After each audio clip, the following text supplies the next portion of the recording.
Thanks for tuning into the Hidden Tracks podcast. You can find us wherever you find podcasts or listen to music. When you have an opportunity, please give us a 5-star review, write a little note, tell us how we're doing. We really appreciate it. It helps us keep this thing going. If you want to reach out to us, you can find us at Facebook at Hidden Tracks. Instagram is at HiddenTracks99, and if you'd like to send in submissions or talk to us or give us any feedback about what we're doing, our email is myhiddentracks99@gmail. Thank you so much again for tuning in, and I hope you enjoy the show.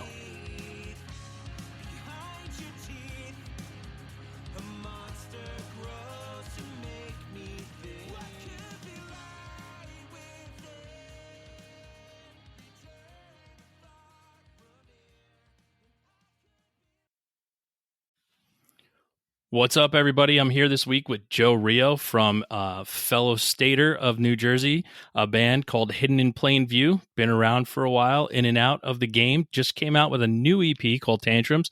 I implore everyone to go check it out immediately, and we will be talking about that today. But first and foremost, Joe, welcome to the show.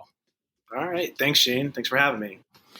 Well, the pleasure's all ours. We just talked a little bit. We are around from the same area, probably ended up at a lot of the same shows, seen you perform before, and you just got back together with the guys and came out with an awesome EP called Tantrums. Why don't you give us a little background on how things, started to come back together and to focus to make new music and get out on the road?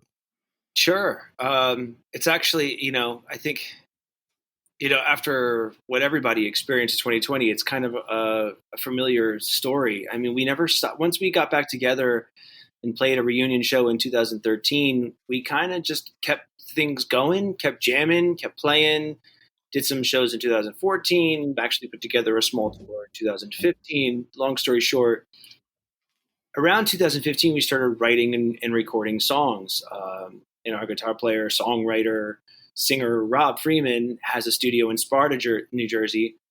And so we just have this wonderful resource in a great engineer, producer, and Rob, and songwriter, and Rob, and the whole entire studio at our disposal. So it kind of developed over time. These songs were all recorded before the pandemic, and they were slated to come out I feel like I hear this story all the time, but right before the world. But so that's where we were. And then we had some people come in, kind of were interested in doing it. That stuff all fell through. I probably could have saw that coming, but it did. And then, things started kind of opening up. The pandemic bands started going back out. We're like, okay, I think it's safe. So we just kind of hit up, our agent, Eva from Feta, who happens to also be my wife now. She's been our agent since 2004, stayed with us forever. And she helped us kind of plug us in with a distro company and some digital marketing, a great digital marketer. And we've been doing this whole thing ourselves, just putting it out. So yeah, it's been a long time coming. These songs have been sitting on the shelf, sitting in my drive, and I'm the only one appreciating them, me and the guys, and now they're finally out. So it's awesome. Yeah. I mean, it's great to hear new stuff from bands that, grew up with around the same time and listening, getting to play and watching you guys perform and now to get something new. And that part of it that I just seem to always come back to, and because we were in an unprecedented time, but for an artist to sit on their stuff for as long as they had to, or they have, I mean, is that a moment where you just go back and then you start to second guess everything because you have so long for it to sit there? It's usually you go into the studio, you have a goal, you get things done, and you put it out, and there's not that much time to sit on it. I mean, were you second guessing any of it that you had recorded and just sitting there every time you would listen to it over and over again? That's an awesome question. For me personally, no. But I'm kind of like a purist. So once it's set in stone, once we've bounced it down and mixed it and it's done, I get attached to it. I fall in love with it. I can't change it. But as far as Rob goes, I can't speak for him, but I know him pretty well. We've been friends since high school. I'm pretty sure I killed him a few times. But no, I don't think so. I think for us, You know, it was a disappointment. Like, you know, but we looked out at other bands that, you know, I never want to sell ourselves short, but like we all have career jobs now. You know what I mean? Like we do this and we play shows and we make tours happen when they're totally, completely worth it, and when we are going to have a ball doing it. And but we don't need this to survive, right? But other bands that are still doing this thing, like hitting the grind, they need this to survive. So like really, my heart's with them, and for as long as it kind of they suffered. So for us to just hold back our 5-song EP, it wasn't that big of a deal. I mean, like I said, I had the songs. I loved the songs. I never stopped loving the songs. And even now with them out, like I have a whole new love for them and a whole new refreshed like urge to go out and play them like they're brand new. So yeah. Well, that's awesome, because I've spoke with a lot of people and they've sat on things, and while they were sitting on it, they got sick of it. So like when things opened up, they were ready to go out and play, and like, well, we came up with all this new music and that's what we want to go on, even though they had something, you know, a lot of people did release stuff in, you know, March and April, like it was already set for release. And then they're like, yeah, then it was 2 years and we just got to work on something else, and now we're sick of that. And you know, those are the bands too that you mentioned that I feel sorry for, because they need it. You know, they needed all that, and you felt bad for them. Well, yeah. I mean, I could think of a couple bands to name that, you know, went on with the release schedule thinking it was only going to be shut down for 2 weeks. You know what I mean? Like, Yep.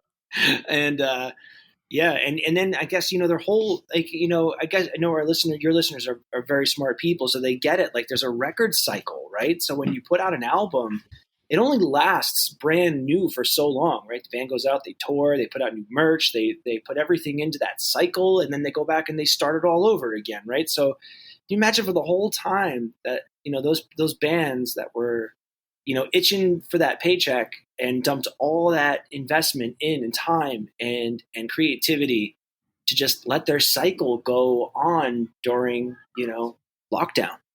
It sucks. It Yeah, just and sucks. I think one of the big things that happened too as well after the lockdown and things started to open up, then there was this huge fight for space, right? Yeah. With all the bands that missed out on that cycle, and then it became that huge fight for space, and then not knowing what it was going to be like when it started again. Because I remember when everything was lifted and shows started to come back, it was definitely fucking different. I mean, Yep. going to the first show and just Yep. seeing how people interacted, but it was also every venue that was still around. And for a lot of them, thank God they were still around, but it was just a different world. But they were booked solid. No one could get in anywhere. And then you just Yep. feel bad because now everyone's fighting a game. It's not, you know, it's the scheduling thing. Like I have the issue with the show, it's scheduling times with people, because it's hard to get everything on the same page. And if you're in that area at that time, but I felt bad for bands that are like, yeah, we're trying to book, everything's booked. Like everything is booked. Like we can't get anywhere. Yep. What was your first show back? My first show back was a artist by the name of Theo Candel at the Mercury Lounge. And I wanted to Nice. start small and work my way up. So that was the first show I went, and then it started to matriculate to other things. And then and that was August of last year when things started to open up. And then listen, by the end of September, I was at Furnace Fest last year with, you know, 55,000 other people, and it just felt okay again. That's awesome. It took me a little longer, I think. I think it was last winter. My first show back was Alkaline Trio and Bad Religion, and Nice. and you know, Alkaline Trio is that band for me that where I'm in the pit, or I start in the back by the sound booth and I like listen to the first two songs, and then I get like super pumped and I start pushing forward. Even before I know it, like I'm my hands in the air, my fingers in the air, I'm singing every single word as loud as I can. I didn't do it for that show. I totally hung back and like took my, you know, my my tall craft beer, and I just sat there and sang from afar. But it was good to be back. It was really good to be back, singing Bad Religion and Alkaline Trio songs. Yeah, I mean, and that was the big thing, like starting to figure it out. Like even at Furnace Fest, like kept my distance a little bit, but it was still just good to see like smiles on all these other people's faces and them working Yeah. their way to do things. And I was like, all right, that's when I felt some sort of normalcy again for shows. And then it was on from there. And then I'm still on my, now I'm on my hard track to, go to 90 shows this year. Like that's just, I'm just pushing forward and I'm just like, all right. Cause now I never know when it can be stopped again. I wasn't ready for it to stop and it stopped for so long. And now I just get to that point and I talk with my wife about it. I'm like, I'm just going to every show that I can go to until I just can't go anymore. I support that. I support that 100%. There's some shows that have come up that I've missed and I like kick myself for. I missed them for good reasons, but yeah. Yeah, if you have the time, like that's the thing. If you have the like, I'll look around and be like, what am I going to do? Sit around in the house and watch some dumb Netflix series a friend told me to watch, or am I going to, drive 40 minutes to Garwood and see an awesome fucking show at Crossroads? I'm going to drive the 40 minutes to Garwood and see an awesome show. Yeah, those shows look like they go off there. I've never actually been there. I mean, I don't live in Jersey anymore, so I mean, I'm born and raised in New Jersey. And I'm out down by Philadelphia. So I lived in Philly for about 12 years, which was great. Loved it in Philly. Now I don't even live in Philly anymore. But yeah, what's that place like? All those shows look like they go off. So this is what I equated it to, and I've explained to some people. I mean, you grew up in the area, so you know the legendary Maxwell's. Yeah, yeah. It is. I'm equating it to what Maxwell's was, where your up and coming band, like say you guys were back in, early aughts, could play, but then the next night Dinosaur Jr. plays there. Oh, nice. And that's the type of place that Crossroads has become. Like Teenage Bottle Rocket is playing there next Thursday, and Quicksand's playing there in October. But then you can get your local band to play. Wow. And Quicksand sold out Irving Plaza the night before. They're playing Crossroads, which holds 200 people. Wow. And is a bar restaurant. That's why I equated to. Well, that was my next question. My next question was the food as good as Maxwell's? The food's actually better than it is at Maxwell's. Oh, wow. Okay. All right. So it's just that new place and new vibe where I think it's awesome because it cultivates young and up and coming talent, and other older bands that are fucking awesome are still down to be like, yeah, let's go fucking do that. After, selling out to 2,000 people the night before at Irving Plaza. Like it's just awesome that there's a place like that again. Like I miss that.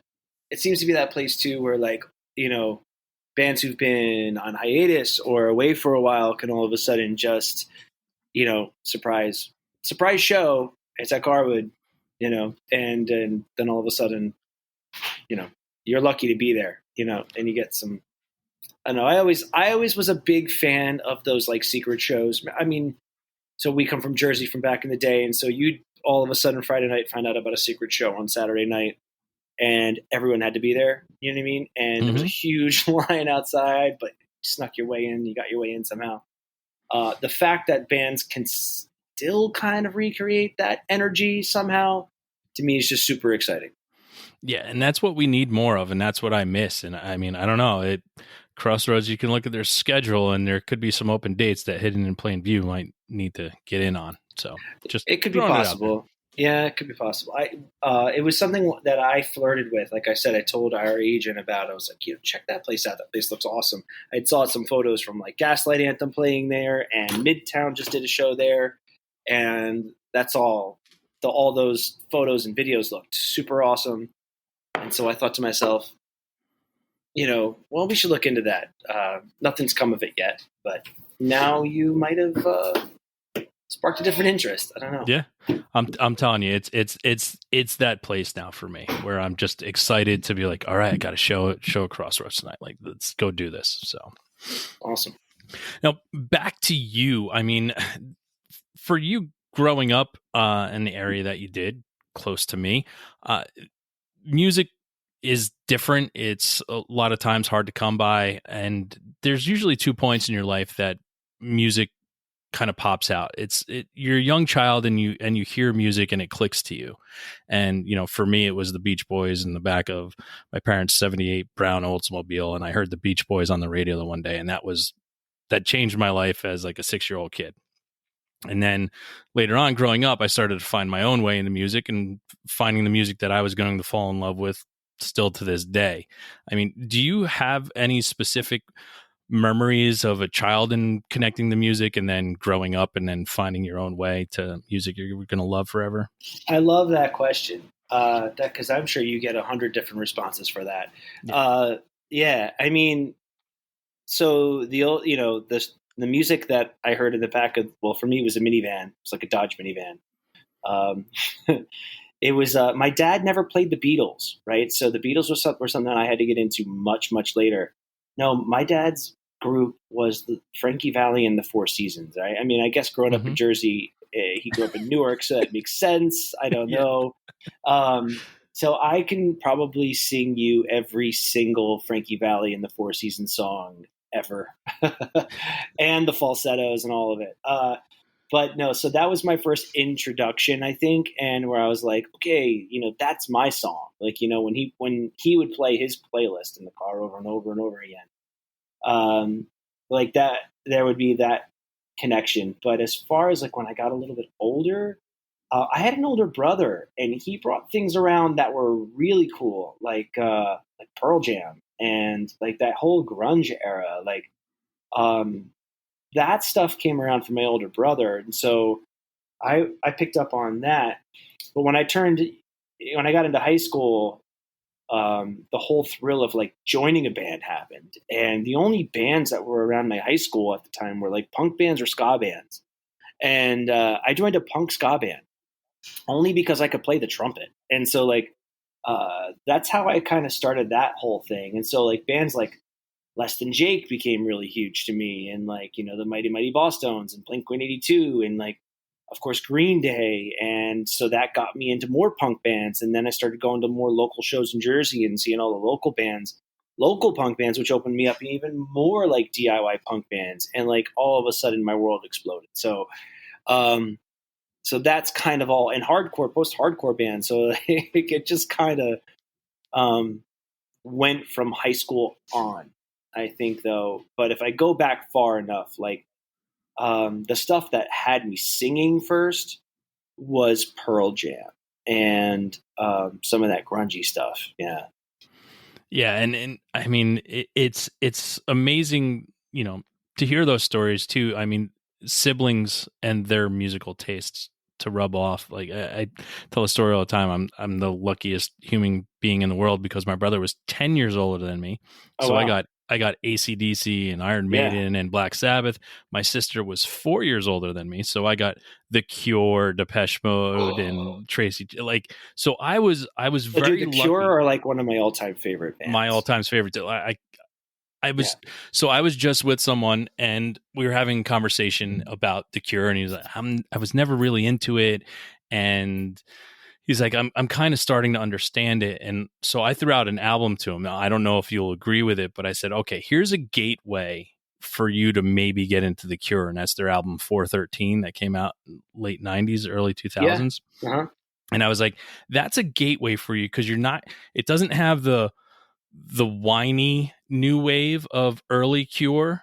Mm-hmm. And it has a more rock sound to it. So maybe that'll be your gateway into it, because I'm just a biggest fan of The Cure ever. Like I live and die with them. But that's because of my sister. And I had, my friend had said to me, he made it make sense too. He's like, yeah, you were into The Cure in high school. He goes, none of us were in our group. He goes, because we didn't have sisters. You had an older sister. He goes, and I'm like, and I never thought of it that way either. I was like, yeah, I guess you're right.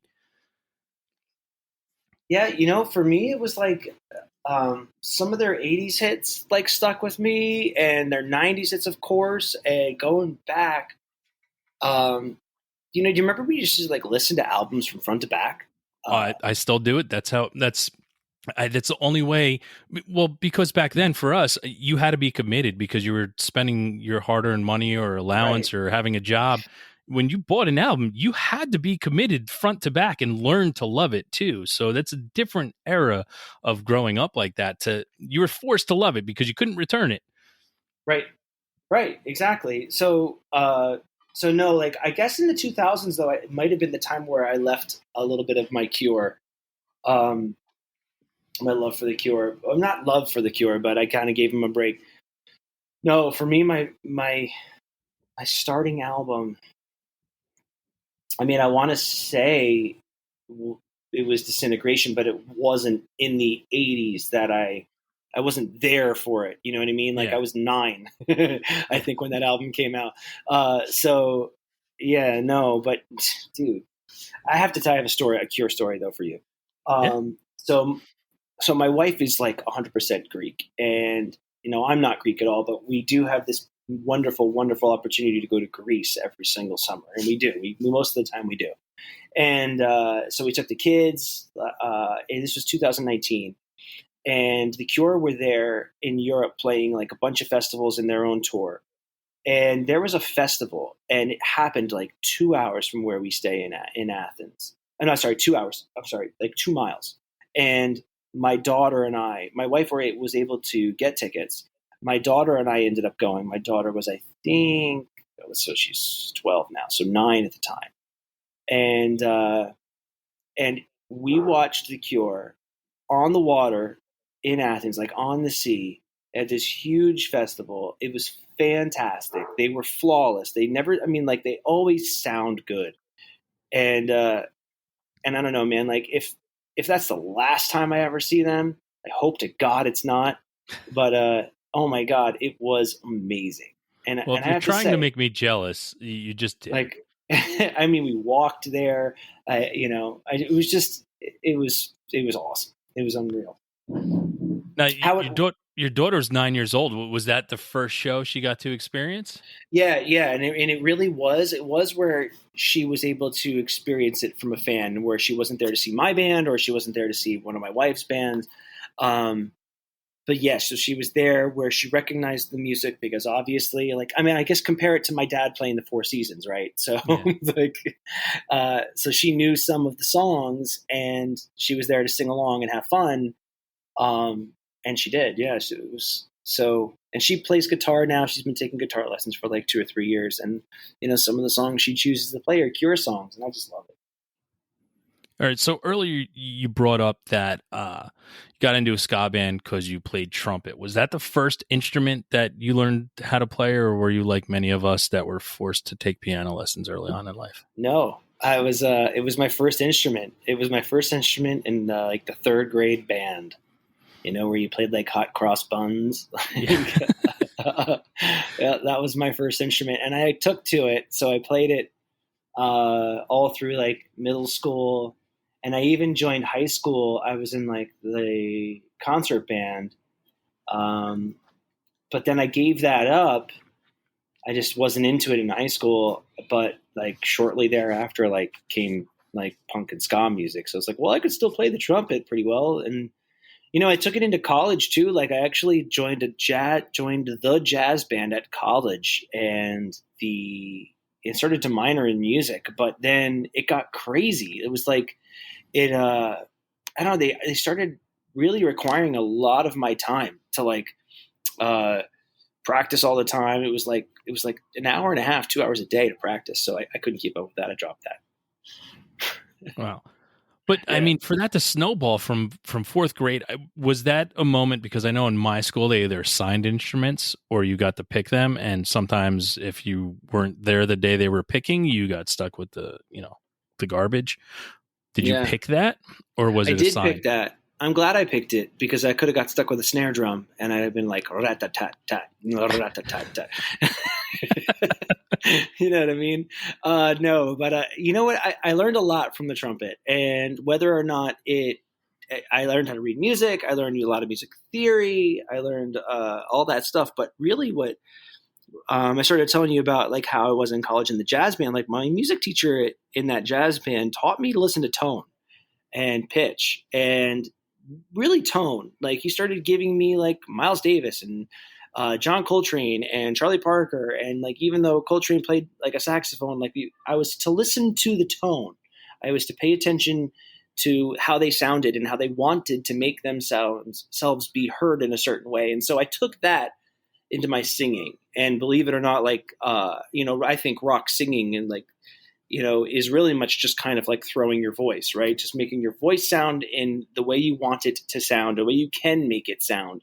And, I took a lot of that knowledge and that pushing from my diaphragm and my aperture and my mouth. And I just really tried a lot to learn how to make myself sound the way I wanted to sound. And yeah, so really I owe a lot to that trumpet and those teachers back in grade school and middle school. Well, when did you start singing then? I mean, it's funny because I kind of always sang. I always loved music. I didn't realize how much I loved it and how much but I think like everybody who loves music sings, right? Yeah. So like that. But I mean, what in a band? The ska band didn't really let me sing because it was kind of like a serious, the singer was like a real serious guy, and he needed to have like control over that band. So I was really just like in the horn section. I really could skank and I could play horns, and that was kind of all I was allowed to do. Which is really funny looking back at it. But no, I mean, I think, when did I really realize I have chops? I think when I started in Hidden in Plainview, they gave Rob, I'm sorry, I call him Bob because I've known him since I was in high school. But Rob in Hidden in Plainview, he and I had been friends in high school. He was in that punk ska band with me, and he left to join Hidden in Plainview. Like the first Hidden in Plainview practice, I was not a part of. I was a part of the second one when he said, "Hey, I know someone who can sing," and I didn't even really think he thought I could sing, but he did enough to invite me to that practice. But I don't think I really understood that I had chops until we started really recording like 20 Below. And so that must have been like a year into the band Hidden in Plainview. I really wasn't sold on my own singing until I heard myself tracked on that song, that demo. That's got to be, a year in and you're creating these songs. And I mean, how did you not know that you could do it while you were doing it for, that's a long period of time to take until you hear something to be like, wow, I guess I can do this. I mean, but you remember what it was like.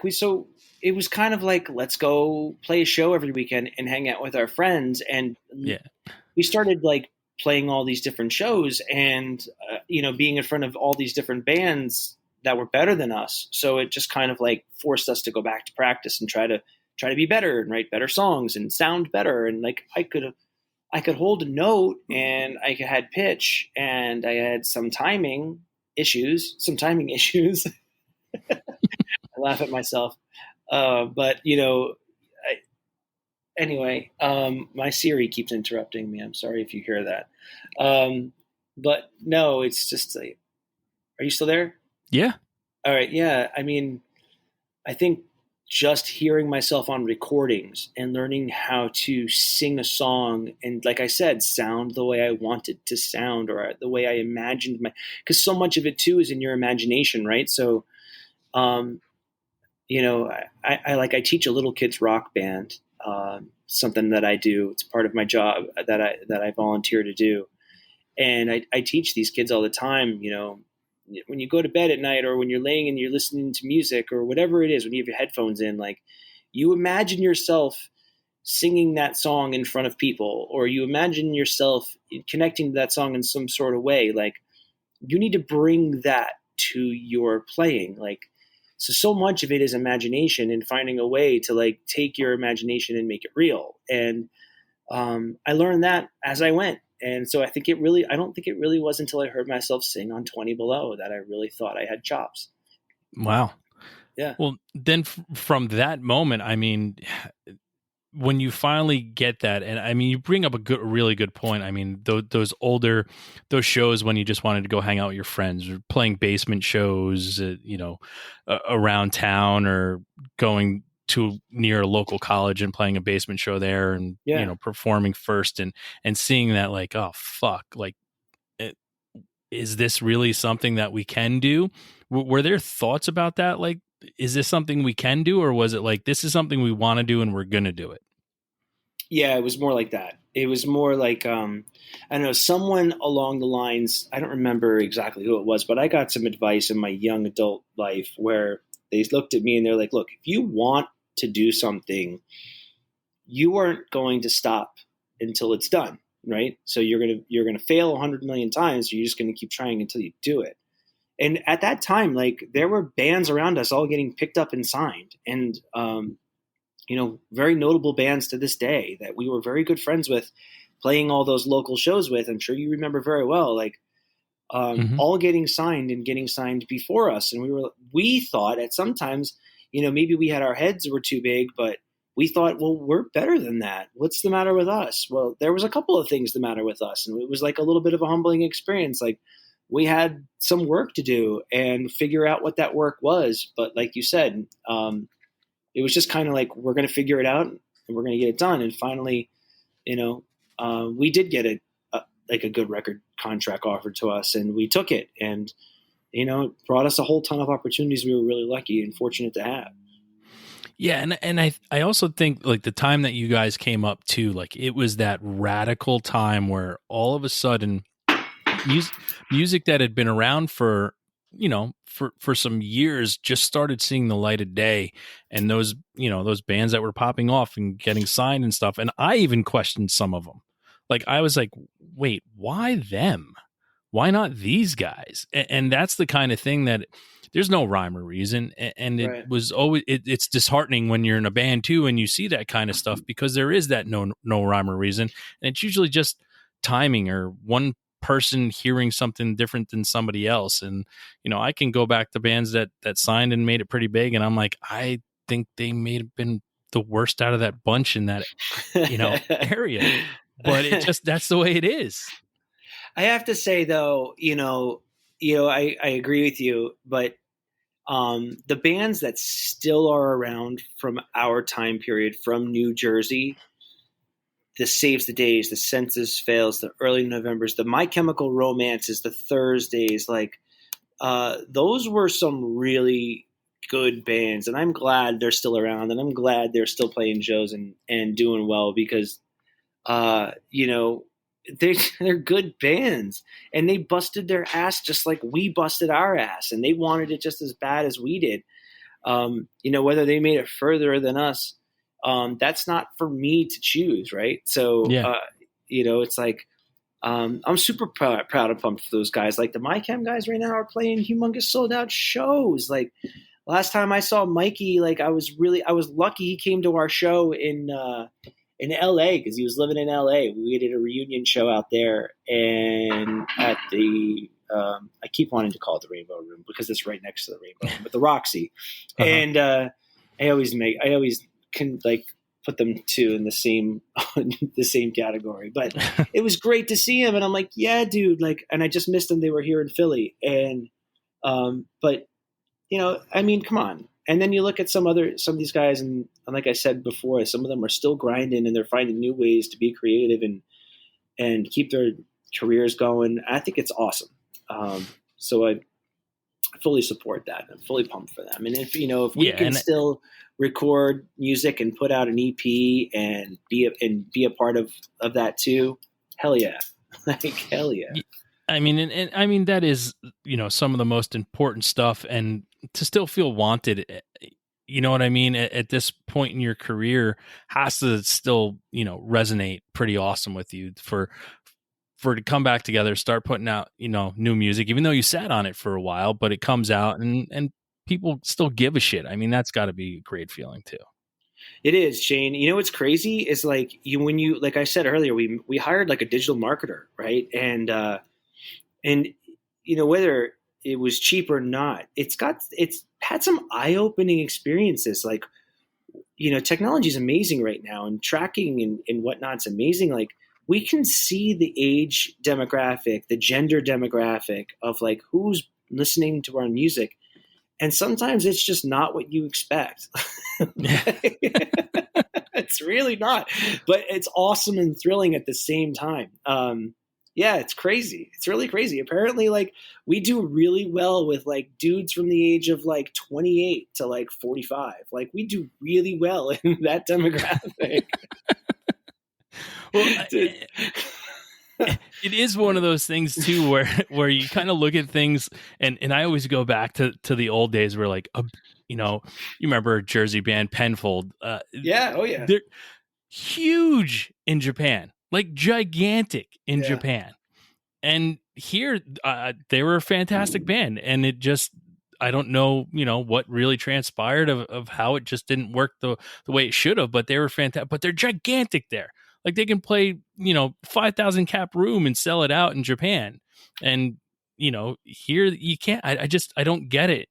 And it's just one of those things that how certain things translate. But now that you can see things differently too, like I look at this show, and again, like this show started in front of people, sitting in front of people, talking to them, and now it's gone on the digital way. But I can see who's paying attention and who's listening, and then I'm like, well, we're pretty fucking big in Sweden. That's awesome. Yeah. Awesome. So let me ask you a quick question. I know this is your interview, so sorry if I'm hijacking No, that's it. it's just two people talking, man.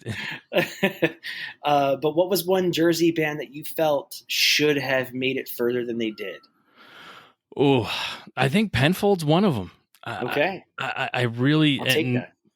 I really think they had the sound at the time that was killing. Like it was, here it comes. And I mean, there were so many bands around that time that I was in love with that just never broke that, like it just never got past that barrier. And it's weird to me because they were like the pioneers of it all. Like one of my favorite bands of all fucking time is Elliot. And oh my God. Thank you. Yes. Yeah. And so we're going to be at Furnace Fest. Their set starts the second hour's ends. I'm telling you, I'm going to pull a lead singer move. I am bolting. You guys are loading the stage off on your own. I'm out of here. I'm going to catch the first song. Yeah, and because they're playing all of Foss Cathedrals, so yes, like in its entirety, and that's like one of those things where it's like that band. Yeah, you can talk to in the community. Every fucking person knows who they are, and like, dude, they're fucking amazing, and they just never happened.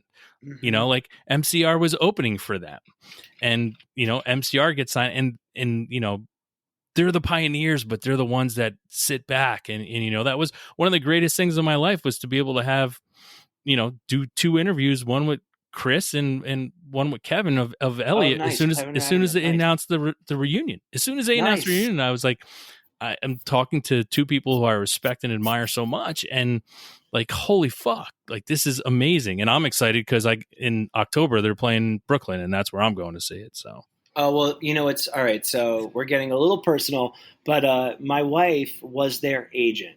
So that was one of the things that attracted our band to her company back in 2004 was Elliot. And she had Hot Water Music at the time, and she was booking Jimmy Eat World at the time. But I've never met them, right? So she knows them very, very, very, very well personally. So I'm going to finally meet them, I hope, at Furnace Fest. But then her and I and my two kids were going to go to that New York show. So, dude, if you're there, dude, well, yes, we will definitely hook up. It's like October 1st, October 8th. No, October 8th. Okay. Saturday, October 8th. Yeah. So got it. Doing a little plug for another band besides yours right now. Yeah. But that's... Well, if you don't know Elliot, I mean, at least plug in False Cathedrals and start there. Come on. It's so good. And again, that's the things that like start to like, I sit here and I'm sitting here in my studio, surrounded by records and CDs, and like, I just stare at it and I just go from one band to the next. And I'm like, I can't believe more people don't know who these people are. Like, that was a great example. I love it. So, I mean, you just mentioned you're playing Furnace Fest. It's your set ends right before they go on. But I mean, what's it like to be able to come back with an EP and play Furnace Fest? I mean, that's got to be pretty awesome. I mean, it's a downright awesome, crazy fucking festival. My first experience was last year. So, and I wanted to go again this year, but it's, one of those things. I'm getting old. And after this past weekend at a festival, I'm learning that festivals may be out of my future. I know. It feels great. And, we're in this position to where and I think this is why Tantrums. I am so huge on Tantrums. I really stand by it. I feel like it's some of the best stuff we've ever done, and I truly believe I that. would agree. I would agree. And thank you. I think it's because of the position we're in, right? So we aren't signed to a label. We're doing this ourselves. It's our money backing all of it. Like every merch, every all of it is our hard-earned money from our own careers that we're putting into this thing because why we love to do it. And if you can't tell that by listening to Tantrums, I don't know what to tell you. We get this, the fact that like a festival promoter will still reach out to Eva and ask us if we want to play, or that connection's made, and um, you know, we do have some shows in the works. We haven't announced them yet. They will be announced soon. The fact that we can still do that is awesome, and it does come by and it does come around more often than we actually do it. But that's our position right now. Like we don't have to take something that we don't want to do, or that we can't do, or that we're going to stretch ourselves thin doing. It's not going to. It's going to be fun. It's going to be on our terms, right? So it kind of, I think, stinks for some of our fans that are out there in like Chicago, or that are out there in places where it's really tough for us to get to. But for us, it's like, when we do get to Chicago, like be ready, because it's going to be everything we got. Like it's going to be, we're going to feel like we're 24, 25 again. So, and we're going to give you that. So I guess that's what I'm trying to say, is that it feels great to get those offers and to be able to do those things and play next to Sunny Day Real Estate and Elliott and Manchester Orchestra, and so it's going to be an awesome time. And I can't wait to play the shows that when we announce them too. Like we got a Jersey show coming, we got a New York show coming. So look around, it'll be out there soon. Awesome. And I think you made a passed over a pivotal word, and that's happy. Again, like being happy and playing is different than forcing yourself to go out and, you said, running yourself a little thin. I mean, that happiness, and when you see that in a performance, it's so infectious to a point where you see bands who are working really hard to get out there and do what they got to do and push through because that's what they're doing. You can tell sometimes, and when bands are happy and you can see they're all in it, I mean, changes the entire outlook of a show. Yep. And I mean, I don't shy away from the fact that there were times where we weren't happy. You know what I mean? Like it might make us sound like jerks at a point, but like, how could you not be happy? You had the greatest job in the world. Well, like that was what broke us up in 2007 or in 2006. What's really led to breaking us up was that we had just been road dogging it for way too long. And there had been a lot of voices in everyone's ears and different voices in different people's ears. And we're trying to record a record resolution. And you had Drive Thru telling us one thing that was bullshit. And you had, other people and other producers, and we all wanted different creative aspirations. And like, yeah, man, like at some times you're getting up on stage and you kind of can't stand the person right next to you because you just had an argument with them. You know what I mean? Like, yeah. I'm still in a band with those guys and I love them. And even just now, like I just had a band practice last weekend. I drove up to North Jersey to have band practice and it was awesome.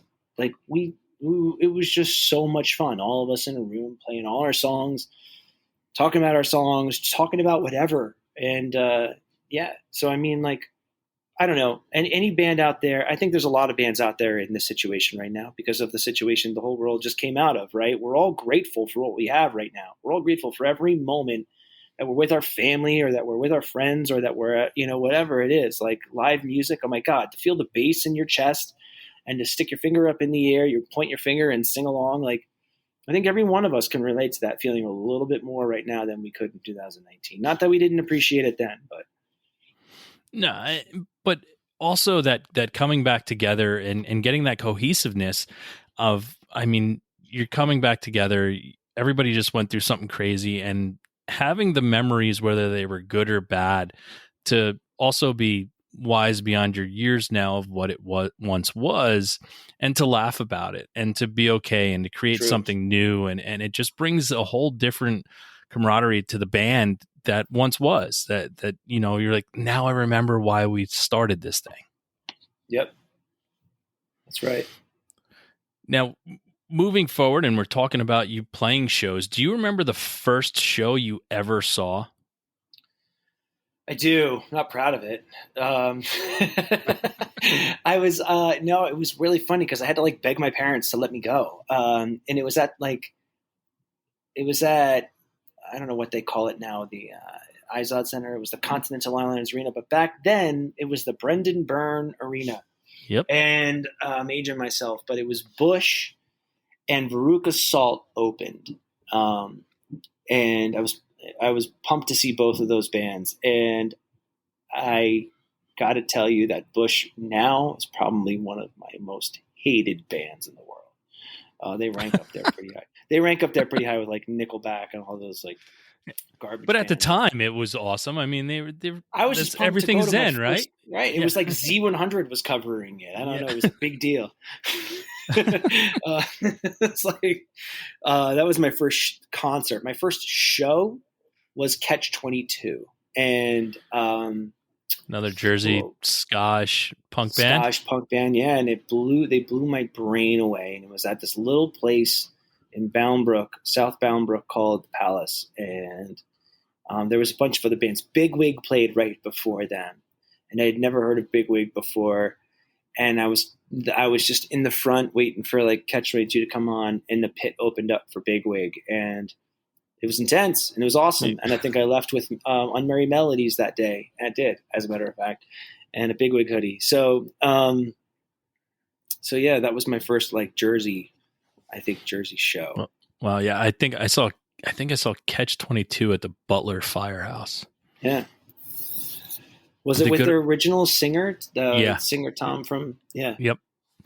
Yeah. Do you have a favorite show that you've ever been to? I mean, is it Grease? I mean, because that would no matter what. Yeah. Yeah, that Cure show's up there. There was a show that Rob and I went to. Well, there's probably two other shows that I would have to mention, and one was I was in college. I went to college at Kutztown between the years of 99 and 2003. We got signed in 2003, and I was able to finish my senior year while like contracts were being done between Hidden and Drive-Thru. So, but there was a year, I think around 2000 or 99, 2000, and it was Newfound Glory. No, who headlined that show? It's Bad Religion headlined that show. Then it was Newfound Glory with direct support. Before them, it was Saves the Day, and Alkaline Trio opened.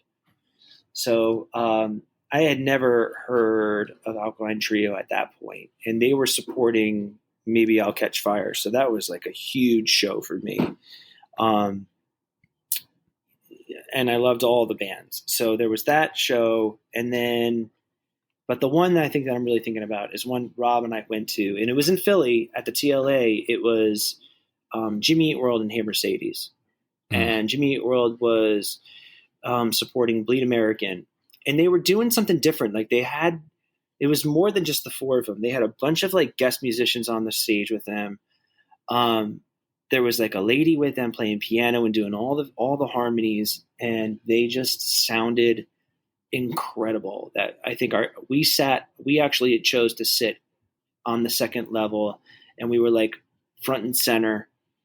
So we had like the best sound, and it all just kind of hit our ears magically. And so he and I walked out of there with like our jaws to the floor. I think he might even, if you asked him that question, I think he might mention that show too.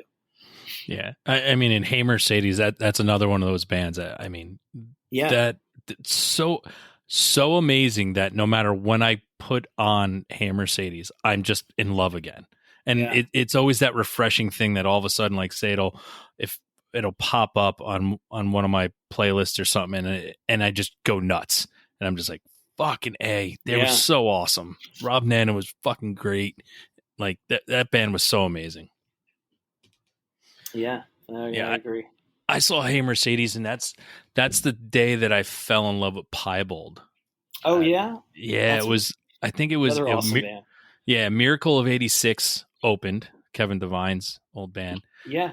It was Miracle of '86, Piebald, Koufax, and Hey Mercedes. Wow. And Piebald, I had listened to their albums, and I was just like, it's okay. I get what they're doing. And then I saw them live, and I was like, turns out I absolutely fucking love Piebald, and I went back and listened to the albums, and I was like, okay, now I get it, and I was just like all in. So do you remember when they like used to go to local shows or any shows, and there used to be like the dude or the person in the back by the merch tables, or not by the merch tables, but they had it was like a CD vendor. Do you remember that? Yeah. Like I picked up Piebald's like EP from one of those vendors. Yeah, it was the Rock Revolution. That one. God, what was the name of that? What was the name of that EP? It was the Rock Revolution, I think it was. It had that song on it, and it had American Hearts on it, and it was only like a 3 or 4 song EP. But I got that, and I got like Get Up Kids. I think I got Eudora, their Eudora album there. I remember these moments in my life where like when I bought that record, when they bought that album, and it's funny. It's funny how that kind of sticks with you. Well, it's that. I mean, I mention it almost every episode because we all have those moments, but they're all attached to music, right? And I call music. It's the closest thing in reality we have to a time machine. You can remember when you heard a song, what the air smelled like, what you were doing. Like, it's so important, and it's so amazing, and it's also in the shit that we're going through in life and in the world. The one thing that we have is music, and when you're all in the same place at the same time, I say it all the time. If you're at a show, you're not there with strangers. You're just there with friends you haven't met yet because you're all there for the same thing. That's cool. I never heard it that way, but I agree with that.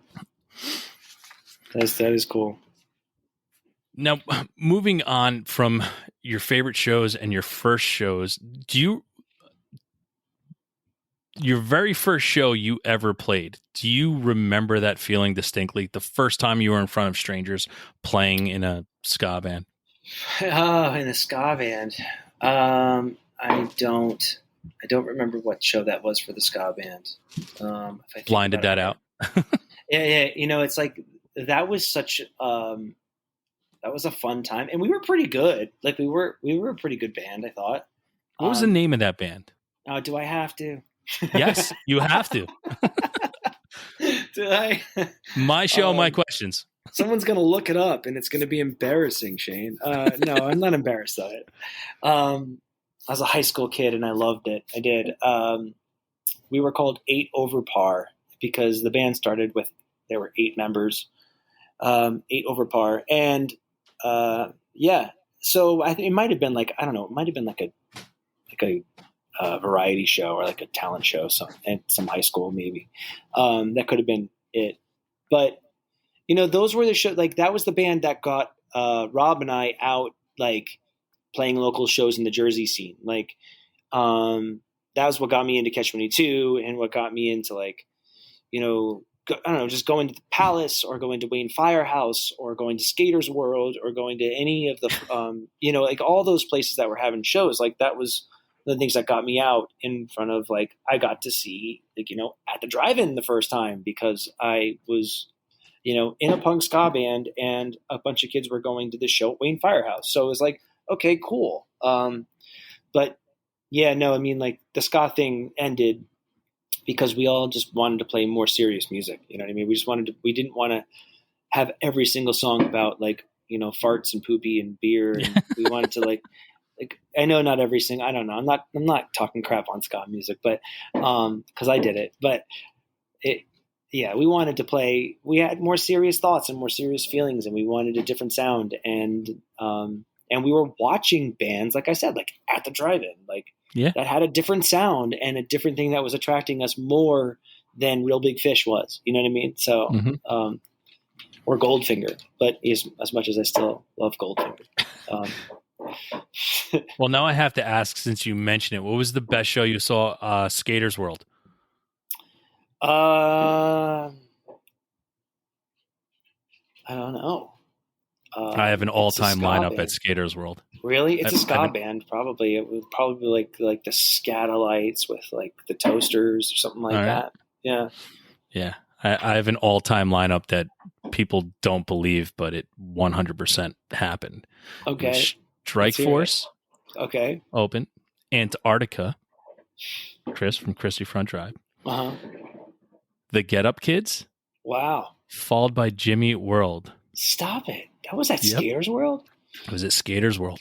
It was And it's funny that It was they took right out before Christy- Clarity.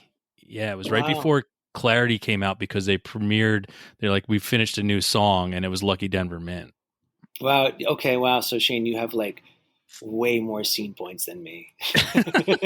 That was, and I remember that, and like that's the thing. Like when Jimmy Eat World fucking blew up with the middle, I was like, is this really fucking happening? Like, holy shit. I loved everything about that band. And then, it's funny because did you know about Christie Front Drive before Jimmy Eat World or same time? What was that about? Yeah, I knew. So it was basically Christie Front Drive. I found out about, I would probably even say probably 3 months before I found out about Jimmy Eat World. And I found out about Jimmy Eat World, and I still have it from their very first album, not Static Prevails, their very first album. And I still have it to this day. And it's like one of those things that like, yeah, that's how I got into them. The Static Prevails came out and I was fucking hardcore into them. But Christie Front Drive was also one of those things, Eric Richter is one of those guys that it's when you fall in love with a band and just follow that, like following Eric to, 101 and, Golden City and stuff like that. And Antarctica, like that's like, you just fall in love with someone and continue to follow them. And that's just one of those big things. Did with Elliot because to Frontiers and then Falling Forward before that with Chris. Like it's just, you just fall in love and follow. Yeah. Wow. No, I mean, I was one of those people that was like, oh wait, so I love this band Jimmy Eat World. Oh, and they apparently got some of their sound from this band called Christie Front Drive. Well, I'll check them out. And I was like, whoa, this band Christie Front Drive is awesome. Yeah, and that was one of those moments. Like I had never got to see Christie Front Drive until, I mean, it was probably 15 years ago. They played in Brooklyn. It was like a one show thing, and I mean, cool. I raced out there, and it was just like, I can't believe I'm seeing this. This is fucking awesome. I'm good now. Like that's cool. Awesome. Wow. Do you have a favorite show that you can remember that was your performance? Like, do you have a show that stands out to you for maybe good or bad that you performed and you were just like, either that was fucking amazing or that was the absolute shits? I do have some shows I wish I never did because of the I don't know. I don't want to talk about that. Okay. I mean, like, I think that, when you're young, you make stupid decisions at sometimes. And I wish I didn't make that stupid decision on that particular day. That's where I'll leave that show. Might have been just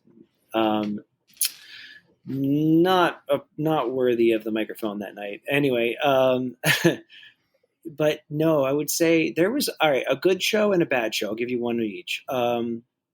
The bad show first. We took this tour with Less Than Jake, and we were like second of four, and Alistair was playing after us, and then it was Less Than Jake. And I think we wanted that tour, I think, because of our like ska roots, our punk ska roots, and but right after we accepted that tour, we had this other tour that was offered to us, and it was Senses Fail and Saves the Day, a co-headline, early November, and we would have had the opening spot.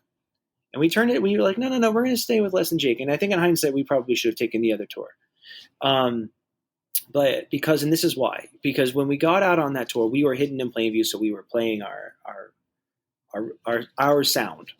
Mm-hmm. And it was not going over well, almost the entire tour. And there was a show, I think in New York somewhere in upstate New York, might have been Poughkeepsie. And not quite upstate, but Poughkeepsie. Anyway, and there was just like the crowd was like somebody throwing some stuff at us and like giving us middle fingers. And there was one dude that just like front row, right in front of me, stood there with his middle finger in my face, like just held it there for like, I don't know, a song and a half. And it affected me, and it really affected me. And I just wasn't happy. So we finished the set. It was a bad set. Part of it was because I just was, wait, whatever, screw this. This sucks. I'm out here. I want to be with and the guys in Less Than Jake were so nice to us, and we were loving like the hangs on the tour.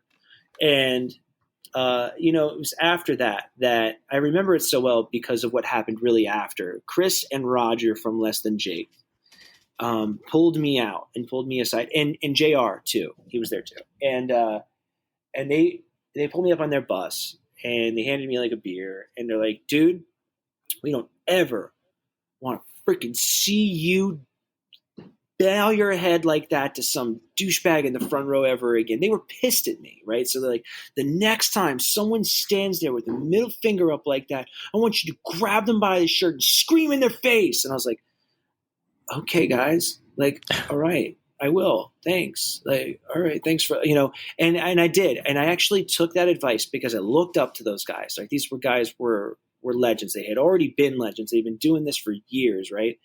And I took it with me the rest of the tour, and the rest of the tour was good or okay, like okay or good.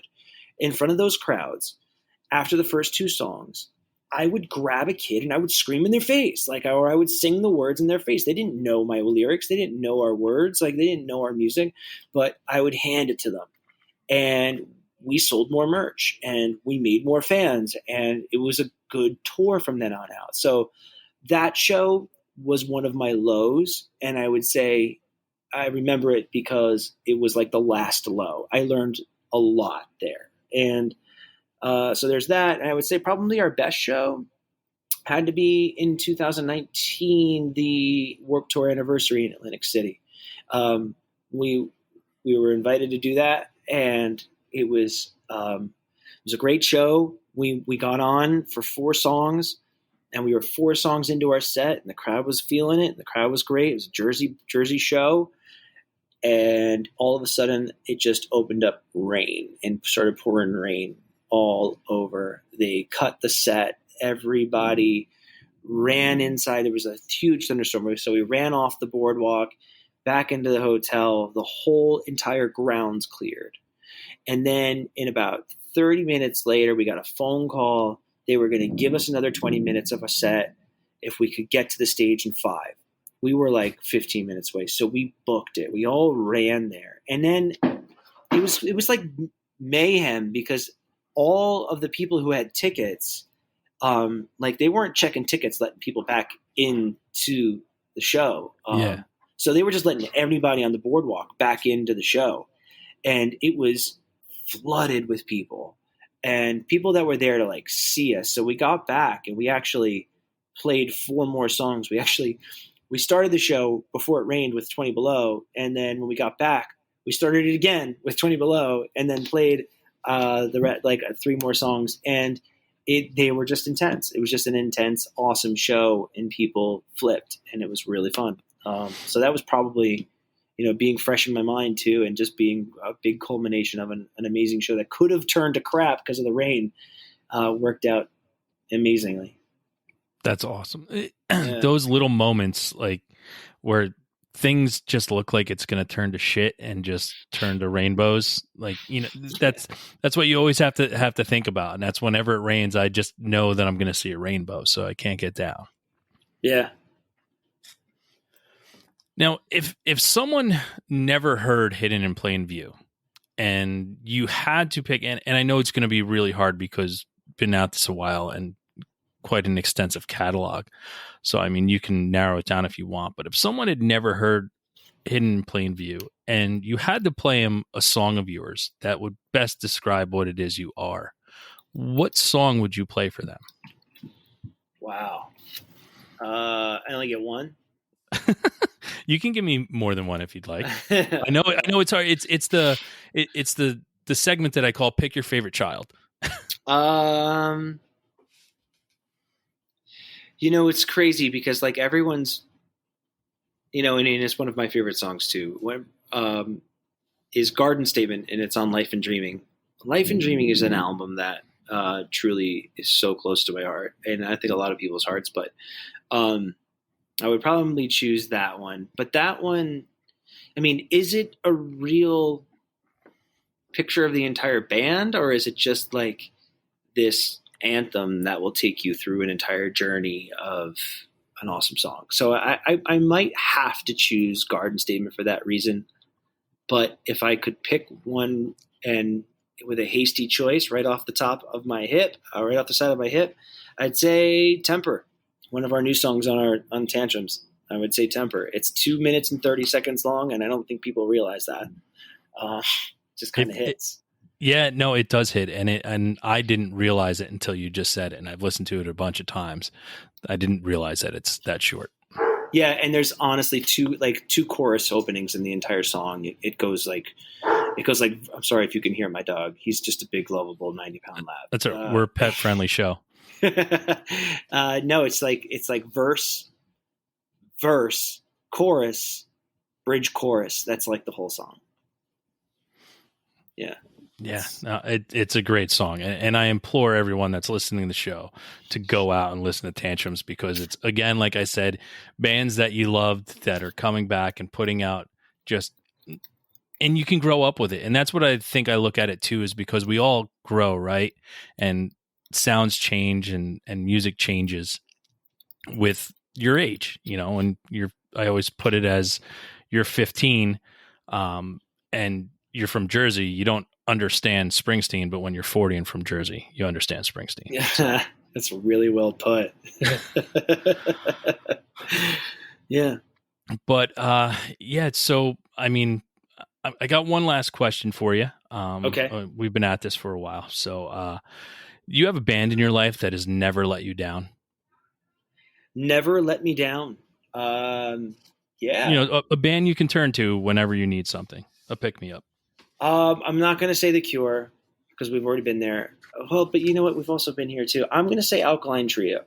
I'm going to say Alkaline Trio, from that 1999 time I saw them to getting Maybe I'll Catch Fire, and then going back and getting their other albums, and then everything forward. I think there was a moment during their career where I was like, this band is going to let me down. Mm-hmm. And that was when they released what's the name of that album? Is it This Addiction? What's the name of that album? That's the track on it. This Addiction, yeah. Can I look it up? No. Yeah, you can look it up. I shouldn't have to look it up. Anyway, that I thought to myself, like, oh, this band's going to let me down now. Oh, because they haven't put out an album. And why is This Addiction? Yeah. And then I heard it and I was like, yeah, it lets me down. And then 2 days later, I was like, no, this is amazing. I love this band.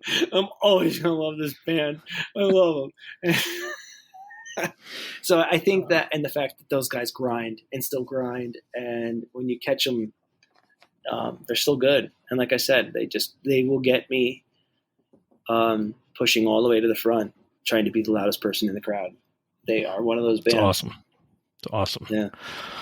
Well, I don't want to keep you forever. We've been through a lot today since we've been here. People don't know some things that happen off the recording, right.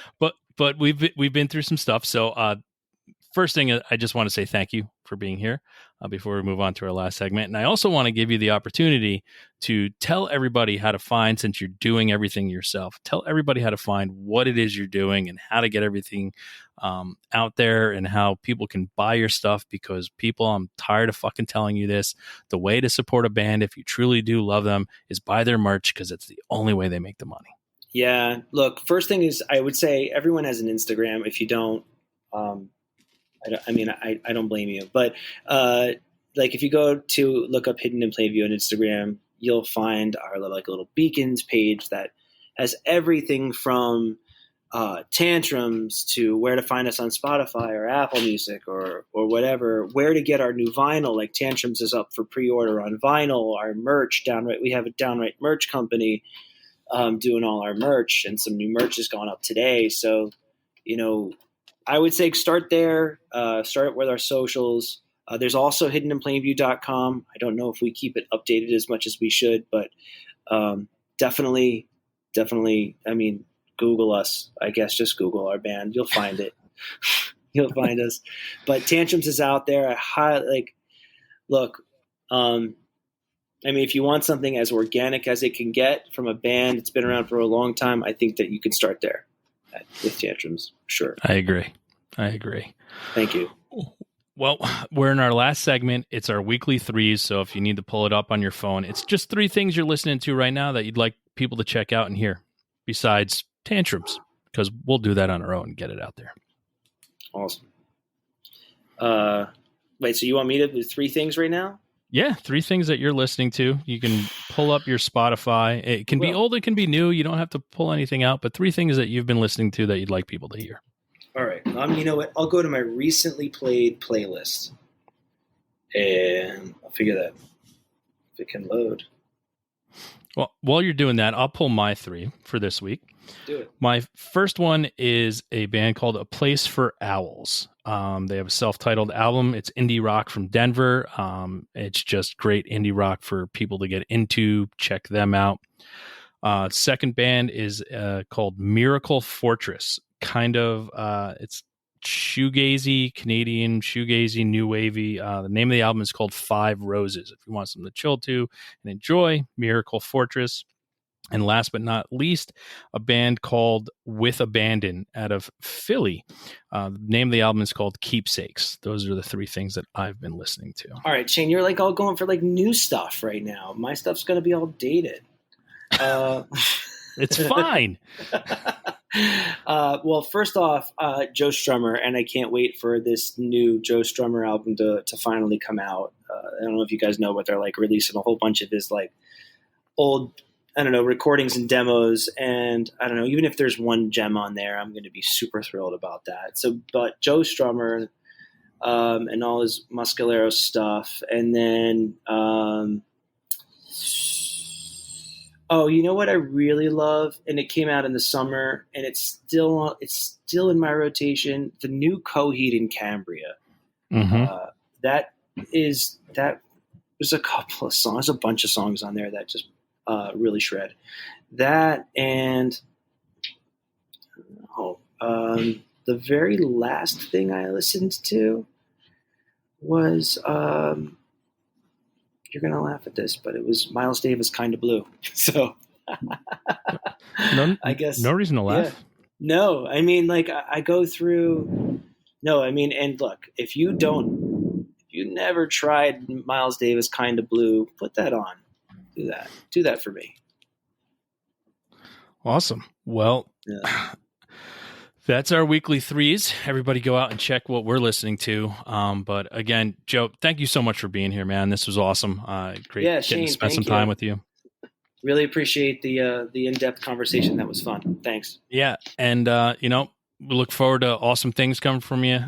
Look forward to seeing you, meeting you probably in October at Elliott. So it's going to be a good time. But listen, go out, rock fucking Furnace Fest. Have a great time doing that. And everybody else here listening, you know what to do next. Go out, listen to Hidden in Plain View, and have a great fucking time.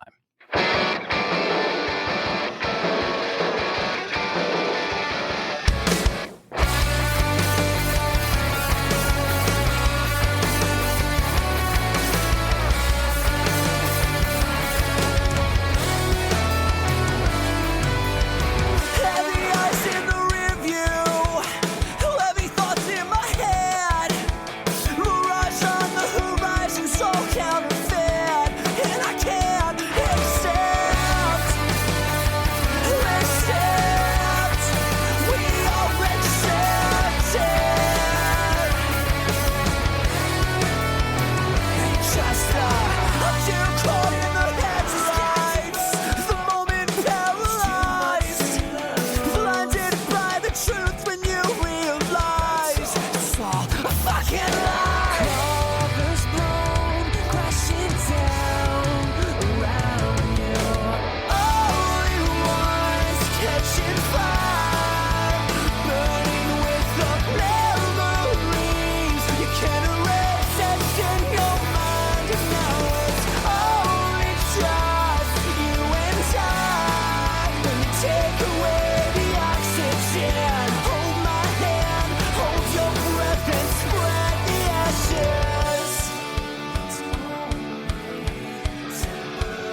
Thanks again for tuning into the Hidden Tracks podcast.